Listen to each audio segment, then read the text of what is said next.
ازيكم يا شباب، اخباركم ايه؟ يا رب تكونوا بخير. طبعا النهارده شرحنا هيكون سهل وبسيط، ازاي تقدر تحذف فيديو من على برنامج او من على تطبيق التيك توك. لان ببساطة كده لحد دلوقتي في ناس مش عارفة تتعامل مع التيك توك ومش عارفة تحذف اي فيديو من على التيك توك. يعني كان في حد من فترة بيسألني ازاي اقدر احذف فيديو من على تيك توك. كان واحد صاحبي يعني قاعد معايا فعامل فيديو على تيك توك وعايز يحذفه، فمسك الموبايل وعمال يقلب والكلام ده، مكانش عارف يحذفه. فانا النهاردة حبيت اعمل فيديو ازاي تقدر تحذف فيديو من على تطبيق التيك توك بالنسبة للناس اللي هي ما بتعرفش تستخدم التيك توك كويس. تمام، كل اللي علينا هنكون فاتحين الموبايل بتاعنا وهنبدأ نفتح على تطبيق التيك توك. من تطبيق التيك توك اول ما يفتح معانا، بعد ما فتحنا تطبيق التيك توك هنبدأ نضغط على الملف الشخصي. اول ما نضغط على الملف الشخصي هيبدأ يفتح معانا التيك توك بالشكل ده كده زي ما انتم شايفين. دي طبعا كل الفيديوهات اللي على التيك توك بتاعتنا. طبعا ده تيك توك خاص بالالعاب الجيمنج زي ما انتم شايفين كده يا شباب.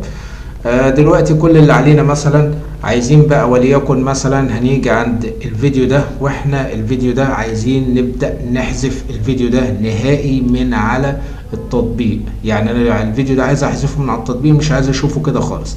كل اللي علينا هنبدأ نضغط على الفيديو. الفيديو طبعا هيبدأ يشتغل معانا بالشكل ده. هنيجي هنلاقي حاجة اسمها 3 نقاط. ال3 نقاط اللي انتوا شايفينهم دول، لو ضغطنا على ال3 نقاط دول بالشكل ده كده هيبدأ يفتح لنا قائمة تانية. تمام، لو بدأنا نسحب كده، بدأنا نسحب كده هنلاقي حاجة اسمها حذف دي لو انا ضغطت عليها بالشكل ده كده هيبدأ يقول لك هل تريد حذف هذا الفيديو. لو حضرتك عايز تحذف الفيديو مجرد هتبدأ تضغط على كلمة حذف دي هتضغط عليها هيبدأ يتحذف نهائيا. تمام، طيب لو انت مش عايز تحذف والفيديو جه معاك بالغلط، يعني جيت تحذف فيديو فنسيت وهتحذف فيديو تاني، يبقى انت هتبدأ تقول الغاء. تمام، يعني بكرر كلامي تاني، هتضغط على ال3 نقاط دول. من ال3 نقاط دول هتبدأ تسحب الشريط اللي تحت ده كده. تمام، هتلاقي حاجة اسمها حذف، هتبدأ تضغط على كلمة حذف. ولو ضغطت على كلمة حذف فالفيديو هيتحذف معاك نهائيا ومش هيكون موجود على تطبيق التيك توك تاني. تمام، الا اذا واحد بقى واخد منه نسخة عنده على التطبيق نفسه. تمام، فده كان شرح سهل وبسيط.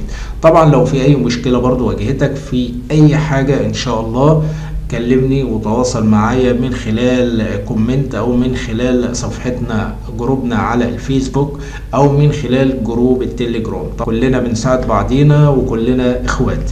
تمام، ده كان شرحنا النهاردة ازاي تقدر تحذف اي فيديو من خلال تطبيق التيك توك. طبعا لو عجبك الفيديو لا تنسى الاشتراك في القناة وفعل الجرس على الكل، واشوفك في فيديو جديد. سلام عليكم.